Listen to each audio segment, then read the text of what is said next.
الحمد للہ وحدہ والصلاة والسلام علی من لا نبی بعدہ وعلی آلہ واصحابہ الذین اوفوا عہدہ الذین هم مفاتیح الرحمۃ ومصابیح الغرر اما بعد فاعوذ باللہ من الشیطان الرجیم بسم اللہ الرحمن الرحیم وعاشروہن بالمعروف وقال تبارک وتعالی فی موضع آخر وأنكحوا الأيام منكم والصالحين من عبادكم وإمائكم إن يكونوا فقراء يغنهم الله من فضله وقال رسول الله صلى الله عليه وسلم إذا أتاكم من ترضون به دينه فزوجوه فإن لم تكن ففتنة في الأرض وفساد عريض وقال رسول الله صلى الله عليه وسلم خيركم خيركم لأهله وأنا خيركم لأهلي وقال رسول الله صلى الله عليه وسلم إن أعظم النكاح بركة أيسره مؤونة اللهم صل وسلم وبارك على سيدنا ومولانا محمد وعلى آله وصحبه كما تحب وترضى عدد ما تحب وترضى. عزیزان گرامی، برادران محترم، بہت ہی مبارک موقع ہے. ہمارے دو عزیزان گرامی قدر، ہمارے ماموزاد دو عزیزوں کے نکاح کی کھانے کی تقریب ہے. اللہ تبارک و تعالی ہمارے ان دونوں عزیزوں کی ازدواجی زندگیوں میں برکتیں نصیب فرمائے. اللہ تعالیٰ نے یہ رشتے خوبصورت بنائے ہیں، اور پھر ان رشتوں میں صلہ رحمی بھی ہو تو اور زیادہ خوبصورت ہو جاتے ہیں. ہمارے حاجی خلیل الرحمن صاحب جو ہمارے بھائیوں کی طرح بھی ہیں، ان کی دو صاحبزادیوں کا نکاح، ہمارے ماموں حاجی سعید الرحمن صاحب کے دو صاحبزادے جو دونوں ماشاءاللہ عالم دین ہیں، مولانا منیب الرحمن اور مولانا مسعود الرحمن سلمہم اللہ کے ساتھ. ازدواجی زندگی دین کا ایک مستقل باب ہے. جیسے نکاح اللہ اور اللہ کے رسول کا حکم ہے، 1,24,000 کم و بیش انبیاء علیہ السلام کی سنت مطہرہ ہے. کوئی نبی ایسا نہیں جس نے نکاح کو ترک کیا ہو سوائے حضرت یحییٰ علیہ السلام کے. ان کے لیے اللہ کا حکم یہی تھا، سیدا و حصورا و نبیا من الصالحین. وہ سردار تھے، وہ نکاح سے بچنے والے تھے، عورتوں سے دور رہنے والے تھے، نبی تھے اور صالحین میں سے تھے. قرآن کریم نے انبیاء علیہ السلام کے لیے صالحین کا جملہ کلمہ بار بار بولا ہے. اس کا پس منظر یہ ہے کہ یہودی انبیاء علیہ السلام کی گستاخی کرتے تھے اور کرتے ہیں. وہ حضرات انبیاء علیہ السلام کو معصوم نہیں مانتے تھے، بلکہ نعوذ باللہ انبیاء پہ تہمتیں لگاتے تھے. یہودیوں کی تحریف شدہ موجودہ بائبل میں حضرت داؤد علیہ السلام پر تہمت لگی ہوئی ہے، اور بھی کئی نبیوں پہ انہوں نے تہمتیں لگائیں. جبکہ اسلام کا نظریہ اور عقیدہ یہ ہے کہ اللہ کے تمام نبی آدم علیہ السلام سے لے کر ہمارے آقا حضور نبی کریم صلی اللہ تعالی علیہ وسلم تک سب کے سب کبیرہ گناہوں سے بھی محفوظ ہیں، صغیرہ گناہوں سے بھی پاک ہیں۔ اللہ تعالیٰ نے ان کی بچپن سے نگرانی کی اور ان کو گناہوں کے قریب نہیں جانے دیا، اور بلکہ گناہوں کو ان کے قریب نہیں آنے دیا۔ حضرت یوسف علیہ السلام کے بارے میں فرمایا كَذَلِكَ لِنَصْرِفَ عَنْهُ السُّوءَ وَالْفَحْشَاءَ، ہم نے حضرت یوسف علیہ السلام سے گناہ کو اور فحشاء اور بے حیائی کو پھیر دیا، گناہ کو ان کے قریب ہی نہیں لگنے دیا۔ اس لیے اللہ تعالیٰ نے یہودیوں کی تردید میں فرمایا مختلف انبیاء کے بارے میں کہ من الصالحین، یہ گناہگار نہیں تھے، یہ بڑے نیک لوگ تھے، بڑے سلجھے ہوئے اور شائستہ لوگ تھے۔ تو ان کے علاوہ سب نبیوں کا نکاح ہے، اور عیسیٰ علیہ السلام اہل اسلام کے عقیدے کے مطابق 7ویں آسمان پر، 6ٹھے آسمان پر موجود ہے، اور حضور علیہ السلام نے ان کے بارے میں صریح حدیث میں، متواتر احادیث میں ارشاد فرمایا یوشک ان ینزل فیکم عیسی ابن مریم حکما وعدلا، وہ وقت قریب ہے جب حضرت عیسی ابن مریم زمین پر عادل اور حاکم بن کر اتریں گے۔ وَلَا يَقْتُلَنَّ الْخِنزِيرَ، وہ خنزیر کو قتل کریں گے، عیسائی خنزیر خور ہیں، وہ اس کو ختم کریں گے۔ وَلَا يَضَعَنَّ الْجِزْيَةَ، وہ جزیے کو ختم کریں گے، اور وَلَا يَمْلَأَنَّ الْأَرْضَ عَدْلًا، اس زمین کو عدل اور انصاف سے بھر دیں گے، اور جیسے یہ زمین آج ظلم سے بھری ہوئی ہے، فرمایا عیسیٰ علیہ السلام اس زمین کو عدل سے بھر دیں گے۔ اور پھر ان کی علامات میں، پیشین گوئیوں میں ایک یہ بھی ہے کہ وہ بھی شادی فرمائیں گے، نکاح فرمائیں گے۔ آج نکاح کے خلاف ایک مغربی لابی منظم پروپیگنڈا کر رہی ہے، اور نکاح سے لوگوں کو متنفر کر رہی ہے، اور بغیر نکاح کا کلچر متعارف کروایا جا رہا ہے۔ یاد رکھیے کہ یہ جو نکاح ہے یہ اللہ کی آیات میں سے ایک آیت ہے۔ جیسے اللہ نے فرمایا وَمِنْ آیَاتِهِ أَنْ خَلَقَ لَكُمْ، تمہیں اللہ نے پیدا کیا، تم اللہ کی آیات میں سے ہو، نشانیوں میں سے ہو۔ آسمان کو اللہ نے فرمایا کہ آسمان ہماری نشانیوں میں سے ہے، زمین کو فرمایا کہ زمین کی تخلیق ہماری آیات اور ہماری نشانیوں میں سے ہے۔ اسی طرح فرمایا وَمِنْ آیَاتِهِ أَنْ خَلَقَ لَكُم مِّنْ أَنفُسِكُمْ أَزْوَاجًا، کہ تمہارے لیے جوڑوں کا پیدا کرنا اور نکاح کا یہ نظام ہماری آیات قدرت میں سے ہے۔ وَجَعَلَ بَيْنَكُمْ مَوَدَّةً وَرَحْمَةً، بالکل دو اجنبی خاندان، دو جدا جدا خاندان، بعض اوقات علاقے مختلف، زبانیں مختلف، برادریاں مختلف، حتیٰ کہ ترجیحات مختلف، اس کے باوجود یہ اللہ کی قدرت کی نشانی ہے۔ وَجَعَلَ بَيْنَكُمْ مَوَدَّةً وَرَحْمَةً، اس نے تمہارے درمیان محبتیں قائم کر دی، رحمتیں قائم کر دی۔ نکاح کا اصل جو مقصد ہے وہ کیا ہے؟ یاد رکھیے، نکاح کا پہلا مقصد نسل انسانی کی بقا ہے، تاکہ یہ انسانی نسل چلتی رہے، بڑھتی رہے، رشتہ داریاں قائم ہوتی رہیں، انسانی گروتھ ہوتی رہے، نسل انسانی کی نشو و نما ہوتی رہے۔ اگر نکاحوں کا سلسلہ نہ ہو تو انسانی گروتھ رک جائے، اور انسانی نشو و نما رک جائے، اور نسل انسانی ناپید ہو جائے۔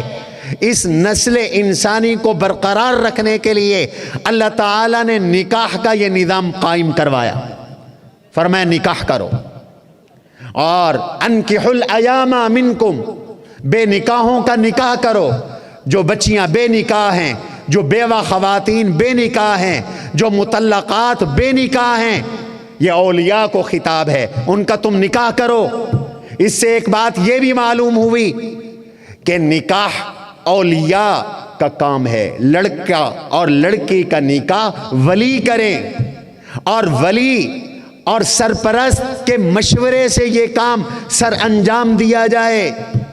آج ایک نیا کلچر شروع ہوا ہے کہ 18 سال 20 سال پالنے والا باپ، پوسنے والا باپ، کھلانے والا باپ، پلانے والا باپ، پڑھانے والا باپ، حتیٰ کہ تعلیم پر اخراجات کرنے والا باپ، گڑیا کی طرح رکھنے والا، اپنی جان سے زیادہ عزیز رکھنے والا باپ، اچانک اسے پتہ چلتا ہے کہ میری بیٹی نے جا کر کورٹ میرج کر لی ہے، اور وہ کورٹ میں کھڑا ہو کر آنسو بہا رہا ہوتا ہے۔ ہمارا ظلم کا نظام اس کے آنسو کو پوچھنے کے لیے تیار نہیں ہوتا، اور وہ ساری زندگی روتا ہوا زمین میں گڑ جاتا ہے، مر جاتا ہے۔ اس لیے اللہ تعالیٰ نے فرمایا انکحوا، تم نکاح کرو، یہ تمہاری ذمہ داری ہے اولیاء۔ اور دیکھو نکاح میں دیر بھی نہ کرو، آپ کی بچی جوان ہو گئی اور مناسب رشتہ مل گیا، نکاح نہ کرو۔ ثلاث لا یؤخر، حضور علیہ السلام نے فرمایا 3 کاموں میں دیر نہ کرنا۔ وہ کون سے 3 کام ہیں؟ الصلاۃ اذا اتت وقتها، نماز کا جب وقت مستحب داخل ہو جائے، نماز کی ادائیگی میں تاخیر نہ کرنا۔ نمبر 2 والجنازۃ اذا اتت، جنازہ جب تیار ہو کے آ جائے، جنازے کی ادائیگی میں تاخیر نہ کرو۔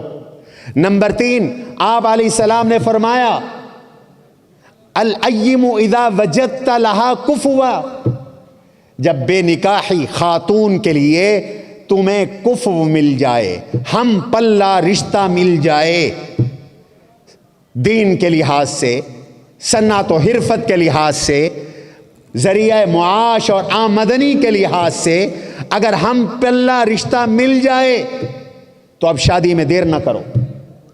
اور دوسری حدیث میں بڑی پیاری بات ارشاد فرمائی، یہ ہمارے لیے اسوہ ہے، نمونہ ہے۔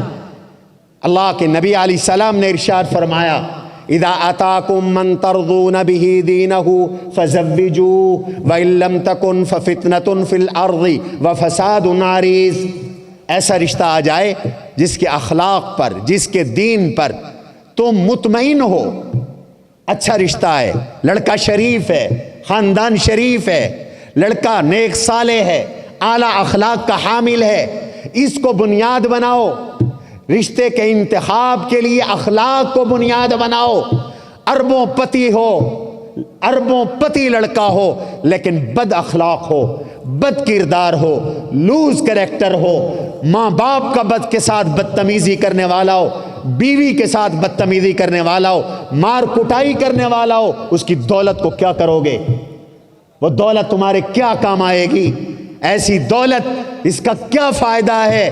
دولت سکون کے لیے ہے، دولت منفعت کے لیے ہے۔ جس دولت میں سکون نہ ہو، جس میں منفعت نہ ہو، جس سے اللہ ناراض ہو، جس سے آخرت برباد ہو، وہ دولت نہیں ہے، وہ جہنم کے انگارے ہیں۔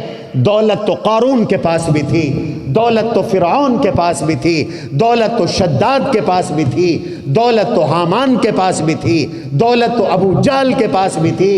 اللہ کے نبی علیہ الصلوۃ والسلام نے رشتوں کے لیے اخلاق کو پسند فرمایا، دین کو پسند فرمایا۔ تنکح المرأة لأربع، عام طور پہ 4 چیزیں وجہ انتخاب ہوتی ہیں شادی کے لیے۔ 4 چیزوں کے بنیاد پر میرے آقا نے فرمایا رشتے کیے جاتے ہیں، اور آج بھی یہی 4 چیزیں، لحسبها ولجمالها ولمالها فاظفر بذات الدین تربت یداک۔ میں حدیثیں کوڈ کر رہا ہوں، الفاظ کے ساتھ کوڈ کر رہا ہوں۔ تنکح المرأة لأربع لحسبها، کچھ لوگ خاندان کی بنیاد پہ رشتہ کرتے ہیں، اونچا خاندان ہے، بیوروکریٹ، MNA MPA سیاسی خاندان ہے، منسٹر کا خاندان ہے، یا ذات پات کے لحاظ سے اونچا خاندان ہے لحسبہا.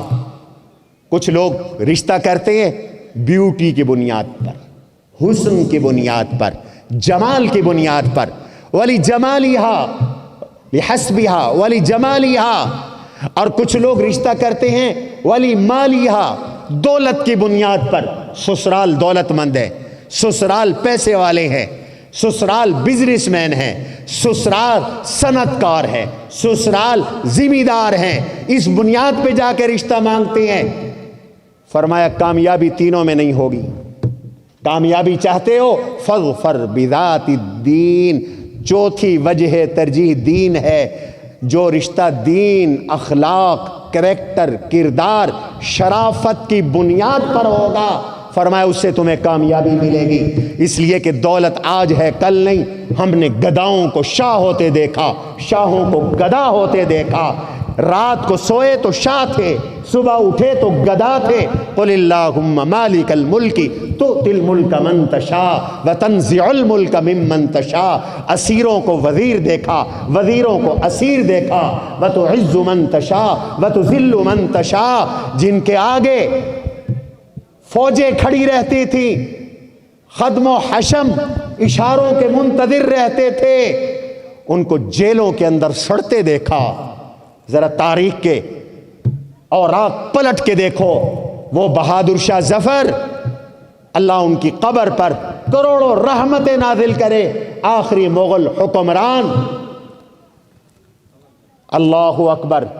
ہندوستان جو سونے کی چڑیا تھی، جن کے زمانے کے اندر بر صغیر میں اتنا سونا تھا کہ اس سب سونے کو تولنا ممکن نہیں تھا.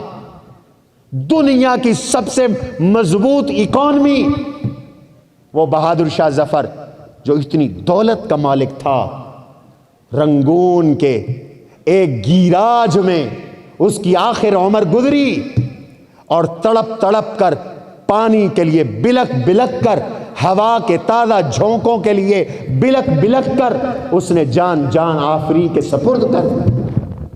مال کا کیا اعتبار ہے؟ جمال کا بھی کوئی اعتبار نہیں. حسن آج ہے کل نہیں رہے گا. آخر کتنا عرصہ حسن رہے گا؟ ایک ہیپیٹائٹس سی ہو جائے، اللہ نہ کرے کسی کو، ایک ہیپیٹائٹس سی، کتنا رنگ کالا ہو جاتا ہے. تو کیا پھر چھوڑ دو گے؟ پھر اپنا گھر ویران کر دو گے؟ لحسبیا ولی جمالیا ولی مالیا. یہ رشتے چلنے والے نہیں ہوتے.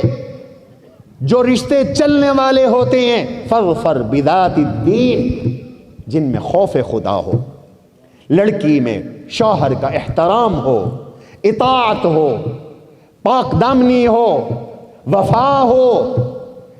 اور وہ اللہ ایسی وفا پیدا کر دیتے ہیں ہمارے اس دینی اور ہماری اس اسلامی ثقافت کے اندر کہ بیوی ساری دنیا کو اپنے شوہر کے لیے چھوڑ دیتی ہے اور ہر طرح کی قربانی دینے کے لیے تیار کھڑی ہوتی ہے. اس کا یہ جذبہ ہوتا ہے کہ میری جان اگر میرے بس میں ہو تو میرے شوہر کو لگ جائے. میں نے کتنی عورتیں دیکھی جنہوں نے اپنے شوہروں کو اپنا جگر دے دیا. میں نے کتنی عورتیں دیکھی جنہوں نے اپنے شوہر کو اپنا گردہ لگا دیا، ایک گردہ کاٹ کے لگا دیا. جن دنوں میرا ٹرانسپلانٹ ہو رہا تھا آغا خان کراچی کے اندر، ان دنوں مجھے ایک بہت بڑی صنعت کار فیملی کراچی میں ملی. انہیں کسی نے میرا بتایا تو وہ مجھ سے معلومات لینے کے لیے آئے. تو اس کی بیوی نے، اس صنعت کار کی بیوی نے اپنے شوہر کو گردہ دیا اور خوش ہو کر گردہ دیا. مغربی ثقافت میں یہ نہیں ہے. شوہر کا اکاؤنٹ الگ ہے، بیوی کا اکاؤنٹ الگ ہے. مسلمانوں، اپنی دینی ثقافت کو زندہ رکھو گے تو بیٹیاں بستی رہیں گی، بیٹیاں چین میں رہیں گی، بیٹیاں سکون میں رہیں گی، اور گھر بستے رہیں گے، گھر خوشحال رہیں گے. اس لیے فرمایا رشتے میں دیر نہ کرو، فوراً رشتہ کر دو.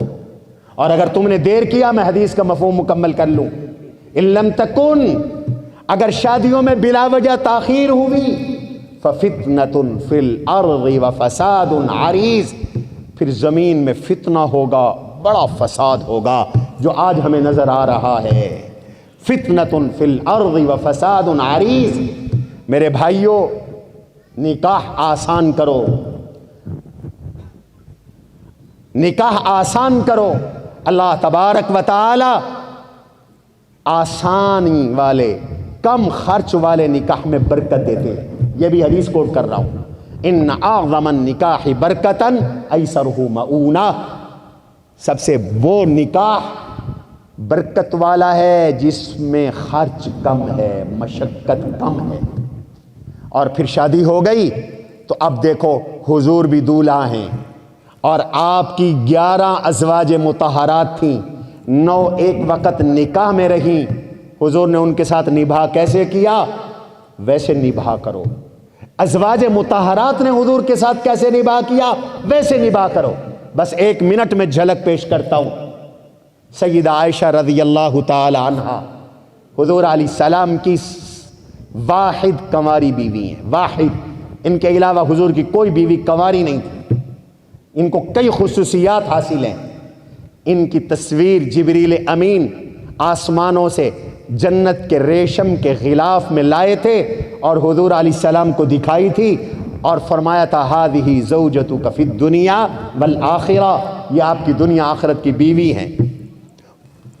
حضور سے کوئی پوچھتا آپ کو سب سے زیادہ محبت کس سے ہے؟ آپ فرماتے تھے عائشہ سے، اور عائشہ خود کہتی تھی کہ میں اللہ کے نبی کی وہ واحد بیوی ہوں جو کنواری ہوں، میں واحد بیوی ہوں جس کے لحاف میں حضور لپٹے ہوتے ہیں، قرآن اترتا ہے، میں واحد بیوی ہوں کہ جن کی باری میں حضور کا وصال ہوا، جن کے کمرے میں حضور کا وصال ہوا، جن کی گود میں حضور کا وصال ہوا، جن کا لعاب حضور کے لعاب میں گیا، اور وہ کہتے تھے خلقت طیبہ، میں پاک پیدا کی گئی، ما طیبن، میں پاکیزہ ترین شخصیت کے ساتھ رکھی گئی۔ ان سے پوچھا گیا حضور کیسے تھے، تمہارے شوہر کیسے تھے؟ بس یہ جملہ سن لو، پوری سیرت کو انہوں نے 2 لفظوں میں بند کر دیا۔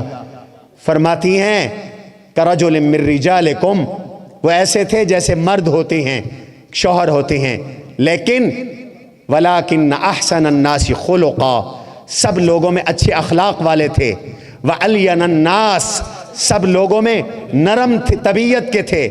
اور تیسری بات حضور علیہ السلام کیسے شوہر تھے؟